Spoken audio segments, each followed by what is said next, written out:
എപ്പിസോഡിൻ്റെ തുടക്കത്തിൽ തന്നെ നമ്മളെ കാണിക്കുന്നത് ഒരു വാമ്പയർ പെണ്ണാണെങ്കിൽ ഒരു ചെക്കനെയും വളച്ചുകൊണ്ട് ടോയ്ലറ്റിൻ്റെ ഉള്ളിട്ട് കയറാണ്. അവർ കുറച്ച് ഇൻറ്റിമേറ്റ് ആവാൻ വേണ്ടിയിട്ട് ആ ചെക്കൻ നന്നായിട്ട് ട്രൈ ചെയ്യുന്നുണ്ട്. പക്ഷെ അവളാണെങ്കിൽ ഞാൻ ഭയങ്കരമായിട്ട് ആക്റ്റീവ് ആവാമെന്ന് പറഞ്ഞിട്ട് അവനെ പിടിച്ചു നിർത്താണ്. അവൻ്റെ കഴുത്തിൻ്റെ അടുത്തെത്തുമ്പോൾ അവളുടെ സ്വഭാവം പുറത്തെടുക്കാണ്. അവളുടെ ആ പല്ലുകൊണ്ട് അവൻ്റെ നരമ്പി കടിച്ചിട്ട് ചോര നന്നായിട്ട് വലിച്ചു കുടിച്ചെടുക്കുകയാണ്. പുറത്തിറങ്ങി അവൾ പറയുന്നുണ്ട്, ഈ ഹ്യൂമൻസിൻ്റെ ബ്ലഡ് എല്ലാം ഹൊറിബിളാണ്, വലിയ ടേസ്റ്റ് ഒന്നുമില്ല എന്ന് പറഞ്ഞിട്ട് സാഡായിട്ടാണ് അവിടെ നിന്ന് പോകുന്നത്. ആ ചെക്കനാണെങ്കിൽ അകത്ത് മരിച്ചു കിടക്കാണ്. അങ്ങനെ ആ സ്ഥലത്ത് ഒരു ഹലോവിൻ പാർട്ടി നടന്നുകൊണ്ടിരിക്കുകയാണ്. ഈ പാർട്ടിയിൽ ഇവളിങ്ങനെ ഒറ്റക്ക് ഷോ അടിച്ചിരിക്കുമ്പോൾ നമ്മുടെ ലീയില്ലേ, നമ്മുടെ ജെറ്റിൻ്റെ കൂടെയുള്ളവള്, അവൾ അങ്ങോട്ട് വരുന്നുണ്ട്. ഈ സംഭവമൊക്കെ നടക്കുന്നത് കുറേ കാലം മുമ്പാണ് കേട്ടോ. അവള് വന്നിട്ട് പറയുന്നുണ്ട്, നിന്റെ ലിപ്സ്റ്റിക്കിൻ്റെ അവിടെ നന്നായിട്ട് ചോരയുടെ സ്റ്റേനും കാര്യങ്ങളൊക്കെ ഉണ്ടല്ലോ എന്ന്. അവര് തമ്മിൽ ഒരു ബോണ്ട് കണക്റ്റ് ആവാണ്. അങ്ങനെ രണ്ടുപേരും കൂടി ആ പാർട്ടിക്കടയിൽ നല്ല രീതിക്ക് ഡാൻസ് കളിക്കുകയും പാട്ടുപാടുകയൊക്കെ ചെയ്യുന്നുണ്ട്. അവരുടെ ആ ബോണ്ട് കൂടി ആ പെണ്ണിനെ പുറത്തേക്ക് വലിച്ചു വന്നിട്ട് ലീയും ആ പെണ്ണും കൂടി നന്നായിട്ട് കിസ് ചെയ്യാണ്. പെട്ടെന്ന് തന്നെ ആ പെണ്ണിന്റെ ഉള്ളിലെ സ്വഭാവം പുറത്തു വന്നിട്ട് വാമ്പയറായിട്ട് മാറി അവളെ കടിക്കാൻ പോകുമ്പോൾ തന്നെ ലീ ഇടിക്കുന്നുണ്ട്. അപ്പോഴാണ് ആ പെണ്ണിന് ലീ ഒരു ഹണ്ടറാന്ന് മനസ്സിലാവുന്നത്. അങ്ങനെ രണ്ടുപേരും കൂടി അവിടെ വലിയ ഫൈറ്റ് ആവുന്നുണ്ട്. ലീ ആണെങ്കിൽ ഒരു ഗണ്ണെടുത്തിട്ട് ആ പെണ്ണിനെ ഷൂട്ട് ചെയ്യുന്നുണ്ട്. ആ പെണ്ണ് പക്ഷേ അതിൻ്റെ ലിപ്സ് കൊണ്ട് ഒന്ന് ഓടിക്കുമ്പോഴേക്ക് തന്നെ ആ മുറിവെല്ലാം ഉണങ്ങിപ്പോവാണ്. ഈ സമയത്താണ് ഹണ്ടർ ടീമിലുള്ള രണ്ട് ചെക്കന്മാര് അങ്ങോട്ട് വരുന്നത്. അവര് വന്നിട്ടാണെങ്കിലും നല്ല രീതിക്ക് ഷൂട്ട് ചെയ്യുന്നുണ്ട്. ആ പെണ്ണിന്റെ പുറത്ത് കൊണ്ടുവന്നുണ്ടെങ്കിലും ആ പെണ്ണ് അവിടുന്ന് ഓടി രക്ഷപ്പെടാണ്. ആ ചെക്കന്മാര് അവിടെ നിന്ന് തല്ലി ഓടിക്കാണ്, നീ എന്തിനാ ഇത്ര ഷൂട്ട് ചെയ്തത്, അതുകൊണ്ടല്ല ആ പെണ്ണ് ഓടിപ്പോയത്, മര്യാദക്ക് ഒരു ഷൂട്ട് ചെയ്യാൻ പോലും അറിയില്ലേ എന്ന് ജെറ്റ് വന്നിട്ട് ഇനിയെങ്കിലും നിങ്ങളെ മിണ്ടാതിരിക്കാൻ പറഞ്ഞ് പറയുന്നുണ്ട്. നമ്മുടെ ലീയാണെങ്കിൽ പറയുന്നുണ്ട്, അത് കുഴപ്പമൊന്നുമില്ല, നിങ്ങളുടെ ഷൂട്ട് ചെയ്തതിൻ്റെ അല്ല, അവള് ഷൂട്ട് ചെയ്താലും അവള് ചാവില്ല, കാരണം അവളൊരു വാമ്പയർ ആണല്ലോ. അപ്പൊ ആ ചെക്കൻ പറയുന്നുണ്ട്, ഇപ്പൊ നീ കേട്ടോ, ഞാൻ ഷൂട്ട് ചെയ്തതിൻ്റെ കുഴപ്പമൊന്നുമില്ല, ആ പെണ്ണൊരു വാമ്പയർ ആയതുകൊണ്ട് ചാവാത്തതിൻ്റെ കുഴപ്പമൊന്ന്. അങ്ങനെ അവളാണെങ്കിൽ ഒരു കഫേയിലേക്കാണ് ഓടിച്ചെല്ലുന്നത്. അവിടെ ചെന്ന് രക്ഷപ്പെടാൻ നോക്കുമ്പോഴേക്കും ഇങ്ങോട്ടേക്ക് ജെറ്റ് വരുന്നുണ്ട്. അവളോട് പറയുന്നുണ്ട്, എത്ര നീ ഒളിച്ചാലും നിനക്ക് ഇനി പിടിച്ചിരിക്കാൻ പറ്റില്ലെന്ന് പറഞ്ഞിട്ട് അവളെ അങ്ങ് കുത്തിക്കൊല്ലാണ്. പക്ഷെ കുത്തുന്നത് ആരാണെന്ന് നമ്മളെ കാണിക്കുന്നില്ല.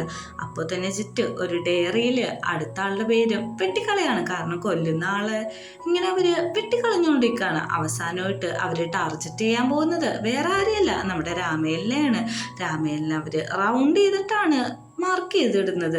അങ്ങനെ പിറ്റേ ദിവസം രാവിലെ രാമേലാണെങ്കിൽ പാനിൻ്റെ ഒപ്പം തന്നെ ഇരിക്കുകയാണ്. നീ എന്തിനാ എൻ്റെ ഒപ്പം ഇങ്ങനെ ഇരിക്കണേന്ന് ചോദിക്കുമ്പോൾ, നിനക്ക് നന്നായിട്ട് ഇഞ്ചറി ഉണ്ടല്ലോ, അതൊന്ന് മാറാൻ വേണ്ടിയിട്ടാണ് ഞാൻ ഇരിക്കുന്നത്. നിന്റെ പുറത്ത് ഇഞ്ചറി ഡോക്ടർ ശരിയാക്കിയെങ്കിലും നിന്റെ മനസ്സിൻ്റെ ഉള്ളിൽ ഇഞ്ചറി ശരിയാക്കാൻ ഞാൻ തന്നെ വേണ്ടേന്ന് പറഞ്ഞിട്ട് അവൻ അവിടെ ഹഗ് ചെയ്തുകൊണ്ടിരിക്കുകയാണ്. എന്തിനാണ് എൻ്റെ ഒപ്പം ഇങ്ങനെ ഇരിക്കുന്നത്, അത് കുഴപ്പമൊന്നുമില്ല എന്നറിയുന്നുണ്ട്, പക്ഷെ ഞാനെങ്ങനെ സമാധാനത്തോടെ നിന്നെ വിടാന്ന് വയ്ക്കുന്നുണ്ട്.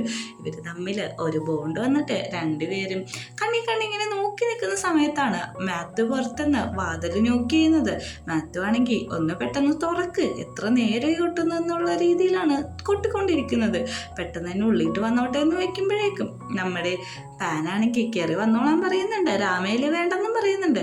ഇവർ രണ്ടുപേരും ഇങ്ങനെ ഇരിക്കുന്നു കാണുമ്പോഴേക്കും, ഞാൻ ബാഡായിട്ടുള്ള സമയത്താണോ കയറി വന്നതെന്ന് വയ്ക്കുമ്പോഴേക്കും രണ്ടുപേരും കൂടി ഒരാള് അതേന്നും ഒരാള് അല്ലെന്നും കൂടി ഒരുമിച്ച് പറയാണ്. മാത്യു പറയുന്നുണ്ട്, ഞാൻ ഇങ്ങോട്ട് വന്നത് വേറെ ഒന്നും കൊണ്ടല്ല, പുറത്തെല്ലാവരും വന്നിരിക്കുന്നുണ്ട്, മാസ്റ്ററിനെ കാണാൻ വേണ്ടിയിട്ടാന്ന് പറയുന്നുണ്ട്. അങ്ങനെ നമ്മുടെ രാമേലാണെങ്കിൽ അങ്ങോട്ട് ചെല്ലുന്നുണ്ട്. എന്താ വന്നതെന്ന് ചോദിക്കുമ്പോഴേക്കും, ഞങ്ങൾ ചുമ്മാ വന്നതാണ്, അത് മാത്രല്ല ഞാൻ നിന്നോട് പറഞ്ഞിട്ടില്ല ഈ മനുഷ്യന്മാരെയൊന്നും വിശ്വസിക്കരുതെന്ന്. ഇവിടെ നിൽക്കുന്ന ആ ചെക്കനെ എന്തിനാ ഇവിടെ നിൽക്കുന്നത്, മനുഷ്യന്മാരാരെങ്കിലും വാമ്പേഴ്സിൻ്റെ ഒപ്പം നിൽക്കുമെന്ന്.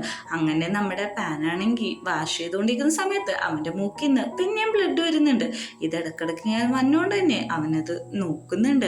പെട്ടെന്ന് തന്നെ അവനത് വാഷ് ഔട്ട് ചെയ്ത് കളഞ്ഞ് തിരിഞ്ഞു നോക്കുമ്പോഴേക്കും ആ സ്ഥലത്ത് നമ്മുടെ രാമേല് നിൽക്കുന്നുണ്ടായിരിക്കും. രാമേലാണെങ്കിൽ അവനെയും കൊണ്ട് ടെറസിലേക്ക് പോവാണ്.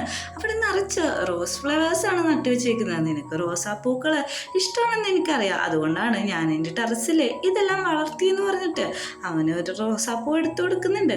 നമ്മുടെ പാനാണെങ്കിൽ പറയുന്നുണ്ട്, എനിക്ക് എങ്ങനെ സെറ്റിൽഡ് ആവണ്ടെന്ന് വെച്ചിട്ടുണ്ടെങ്കിൽ ഒരു കുഞ്ഞു വീട്, അവിടെ നിറച്ച് റോസാപ്പൂക്കള്, പിന്നെ അവിടെ നിന്ന് നോക്കിയാൽ സൺസെറ്റും കാണണമെന്ന് പറയുന്നുണ്ട്. അങ്ങനെയാണെങ്കിൽ നീ ഇവിടെ നിൽക്കാൻ പറയുന്നുണ്ട്. എന്നെ പോലത്തെ ഒരു മനുഷ്യൻ നിങ്ങളെപ്പോലത്തെ വാമ്പയറിന്റെ ഒപ്പം നിൽക്കുന്നത് വീടല്ലേ എന്നാണ് ചോദിക്കുന്നത്. അപ്പോഴാണ് നമ്മളെ കാണിക്കുന്നത്. ബ്ലാക്ക് ആണെങ്കിൽ ഇങ്ങനെ പറയുന്ന സമയത്ത് നമ്മുടെ പാനാണെങ്കിൽ ഇത് അവിടെ നിന്ന് കേട്ടിട്ടുണ്ടാവും. അപ്പോൾ നമ്മുടെ രാമേല് പറയുന്നുണ്ട്, അത് വീടാണെങ്കിലും എനിക്ക് നീ സ്പെഷ്യലാണ്, എൻ്റെ ഒപ്പം നിൽക്കണമെന്നാണ് ആഗ്രഹം എന്ന് പറയുന്നുണ്ട്. അവനാണെങ്കിൽ അതെന്തിനാന്ന് ചോദിക്കുന്നുണ്ട്. പെട്ടെന്ന് തന്നെ നമ്മുടെ രാമേല്, നിന്റെ നമ്പർ എനിക്ക് ഇതിട്ട് സേവ് ചെയ്തതാ, എനിക്ക് നിന്നെ എടുക്കാൻ വിളിക്കാനും സംസാരിക്കാനൊക്കെ പറ്റുമല്ലോ എന്ന്. അതിന് നിനക്ക് ഫോൺ യൂസ് ചെയ്യാൻ അറിയുമെന്ന് ചോദിക്കുമ്പോഴേക്കും എനിക്കറിയത്തില്ല, പക്ഷെ നീ എന്നിപ്പോൾ പഠിപ്പിക്കുമല്ലോ, എങ്ങനെയാണ് കോള് ചെയ്യേണ്ടത്, എങ്ങനെയാണ് ടെസ്റ്റ് ചെയ്യേണ്ടത് എന്നൊക്കെ നീ ഓരോന്നായിട്ട് എനിക്ക് പറഞ്ഞു തരാൻ പറയുന്നുണ്ട്. അവനും അതേപോലെ ഓരോന്ന് പറഞ്ഞു കൊടുക്കുന്നുണ്ട്. ഈ സമയം വേറൊരു സ്ഥലത്ത് ഒരു വാമ്പയറിനെ കെട്ടിയിട്ട് ഫൈറ്റ് ചെയ്തുകൊണ്ടിരിക്കുകയാണ് നമ്മുടെ 100 ടീമിലെ ആ ചെക്കനിലെ മുടി വളർത്തിയവൻ. അവൻ കുറെ ഷൂട്ട് ചെയ്യുന്നുണ്ടെങ്കിലും ഷൂട്ടിംഗ് ഒന്നും ഏക്കുന്നില്ല. അവസാനത്തെ ബുള്ളറ്റ് തീരുമ്പോൾ പുറത്തിരിക്കുന്നവൻ പറയുന്നുണ്ട്, എടാ പയ്യെ ഷൂട്ട് ചെയ്യുക, അതിലാകെ 3-4 ബുള്ളറ്റേ ഉള്ളൂ എന്ന്. എന്നിട്ട് അവൻ നമ്മുടെ ചെറ്റിനോട് പറയുന്നുണ്ട്, അവസാനത്തെ ബുള്ളറ്റിൽ ഒരു മയക്കുവെടിയുണ്ട്, അങ്ങനെ നമുക്ക് അവരെ കൊല്ലാൻ പറ്റുമെന്ന്. ആ ചെക്കനാണ് അകത്തുനിന്ന്, ഇത് എന്തൊരു പരീക്ഷണമാണ്, നീ എന്നെ കൊല്ലാൻ വേണ്ടിയിട്ടാണോ ഇങ്ങനെയൊക്കെ ഓരോന്ന് ഉണ്ടാക്കി വെച്ചേക്കണേന്ന് ചോദിക്കുന്നുണ്ട്. ഫൈറ്റിന് ശേഷം പുറത്ത് വന്നിട്ട് ആ ചെക്കനോട് ചൂടാവാണ്, നീ ശരിക്കും എന്നെ കൊല്ലാനാണോ നോക്കുന്ന, ആ പരീക്ഷണമാണോ നടത്തുന്നതെന്ന്. ചെറ്റിന് ഇതൊക്കെ കണ്ടിട്ട് ദേഷ്യം വന്നപ്പോഴേക്കും അവൻ അവിടെ നിന്ന് എണീറ്റ് പോവാണ്. ലീ ആണെങ്കിൽ അവൻ്റെ പുറകെ പോകുന്നുണ്ട്. നീ ഇങ്ങനെ പോലെന്ന് വെക്കുമ്പോൾ ഞാൻ തന്നെ പോയിട്ട് ആ രാമനെ കൊല്ലാൻ പോണേന്ന് പറയുന്നുണ്ട്.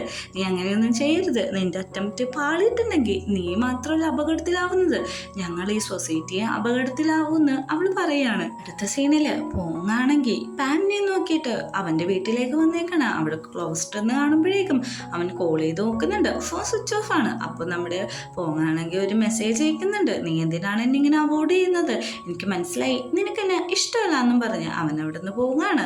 അടുത്ത സീനില് ഒരു സൂപ്പർ മാർക്കറ്റില് നമ്മുടെ ഡോക്ടർ വന്നിട്ട് ഇവിടെ ഇരിക്കുന്ന ജില്ലി മിഠായിക്ക് തീർന്നു എന്ന് വെക്കുന്നുണ്ട്. അത് കേൾക്കുന്നത്, അതായത് റിപ്ലൈ കൊടുക്കുന്നത് നമ്മുടെ പോങ്ങാണ്. ഇപ്പൊ എടുത്തരാം, റീഫിൽ ചെയ്ത് തരാന്ന് പറയുന്നുണ്ട്. അവൻ അവിടെ നിന്ന് കുറെ മിഠായി സാധനങ്ങളൊക്കെ മേടിക്കുന്നുണ്ട്. ഡോക്ടറിന് ബ്ലഡ് പേടിയാണോ എന്ന് ചോദിക്കുന്നുണ്ട്. അതെന്താ നീ അങ്ങനെ ചോദിച്ചെന്ന് ചോദിക്കുമ്പോഴേക്കും ഈ മിഠായിയൊക്കെ മേടിക്കുന്നത് അതിൽ നിന്ന് കൺവേർട്ട് ആവണമെന്ന് ചോദിക്കുന്നുണ്ട്. അല്ല, ബ്ലഡ് പേടിയായോണ്ടെന്നല്ല, അവനൊന്ന് ഉരുണ്ട് കളിക്കുന്നുണ്ട്. എനിക്ക് ശരിക്കും മിഠായി ഞാൻ ഇഷ്ടമാണ്, അതുകൊണ്ടാണ് ഞാനിത് മേടിക്കുന്നത്. അത് മാത്രമല്ല എനിക്ക് എന്തെങ്കിലും ടെൻഷനൊക്കെ ഉണ്ടെങ്കിൽ അത് മാറുമെന്ന്. അതിൽ നിന്നൊരു മിഠായി എടുത്തിട്ട് പൊങ്ങിന് കൊടുക്കുന്നുണ്ട്. നീ ഇത് കഴിച്ചോ, നീ സ്മോക്ക് ചെയ്യുന്നത് ഞാൻ കണ്ടായിരുന്നു, ഇത്ര ചെറുപ്പത്തിലെ സ്മോക്കിംഗ് ഒന്നും നല്ലതല്ല, നിനക്ക് എപ്പോഴാണോ സ്മോക്ക് ചെയ്യാൻ തോന്നുന്നത് അപ്പം നീ മിഠായി കഴിച്ചാൽ മതി, അപ്പം നിനക്ക് അധികം കൺവേർട്ട് ചെയ്യാൻ പറ്റുമെന്ന് പറയുന്നുണ്ട്. ഈ സമയം നമ്മുടെ വീട്ടിൽ റിച്വൽ നടക്കാൻ പോവാണ്. നമ്മുടെ പാനിൻ്റെ ബ്ലഡ് എല്ലാം എടുത്തിട്ടുണ്ട്. ഈ സമയം നമ്മുടെ ഡോക്ടറിന് അത് ഇഷ്ടപ്പെടാതെ നിൽക്കുമ്പോഴേക്കും ബ്ലാക്ക് പറയാണ്, നീക്ക് എന്ത് വാമ്പേഴ്സാണ്, ഇതിൻ്റെ മണം കണ്ടില്ലേ, സെൻറ്റിൻ്റെ മണം പോലെയുണ്ട്, ഞാനിതിൻ്റെ ഒരു ബ്രാൻഡ് തുടങ്ങിയാലോ എന്ന് എന്നെ വിചാരിക്കുന്നുണ്ട് എന്നൊക്കെ പറഞ്ഞിട്ട് അവൻ വലിയ ഗെറ്റപ്പെട്ട് അകത്തേക്ക് പോവാണ്. നമ്മുടെ രാമയിലാണെങ്കിൽ പാനിനോട് പറയുന്നുണ്ട്, കഴിഞ്ഞ പ്രാവശ്യം ഓർമ്മയുണ്ടല്ലോ, അതുകൊണ്ട് നീ പുറത്തേക്കൊന്നും ഉറങ്ങരുത്, അകത്ത് തന്നെ ഇരിക്കണമെന്ന്. അങ്ങനെ രാത്രി ആവുന്നുണ്ട്. അവിടെ റിച്വൽ നടന്നുകൊണ്ടിരിക്കുകയാണ്. നമ്മുടെ പാനാണെങ്കിൽ നമ്പർ സേവ് ചെയ്തത് നോക്കിക്കൊണ്ടിരിക്കുകയാണ്. അന്ന് ടർച്ചി നടന്ന കാര്യം അവൻ ആലോചിക്കുന്നുണ്ട്. രാമയില് പറയുന്നുണ്ട്, നിനക്ക് ഈ റോസാപ്പൂവിൻ്റെ സ്മെല്ലാണെന്ന്, എനിക്ക് ഈ സ്മെല്ലൊന്നും ഇല്ലല്ലോ എന്ന് പറഞ്ഞ് അവൻ മണം തൂക്കുമ്പോഴേക്കും അവന് ആ സ്മെല്ലൊന്നും ഐഡൻറ്റിഫൈ ചെയ്യാൻ പറ്റുന്നില്ല. ഞാനൊരു വാമ്പയറാണ്, അതുകൊണ്ട് ചെറിയൊരു ഇതുപോലും എനിക്ക് നന്നായിട്ട് മനസ്സിലാവും, നിനക്ക് ശരിക്കും ഈ ഫ്ലേവറിൻ്റെ സ്മെല്ലാന്ന് പറഞ്ഞിട്ട് അവനൊന്ന് സ്മെല്ല് ചെയ്യുന്നുണ്ട്. നമ്മുടെ വാനാണെങ്കിൽ രാമനിൽ കുറേ ഫോട്ടോ എടുക്കുന്നുണ്ട്, പക്ഷെ ഒന്നും ക്യാപ്ചർ ആവുന്നില്ല.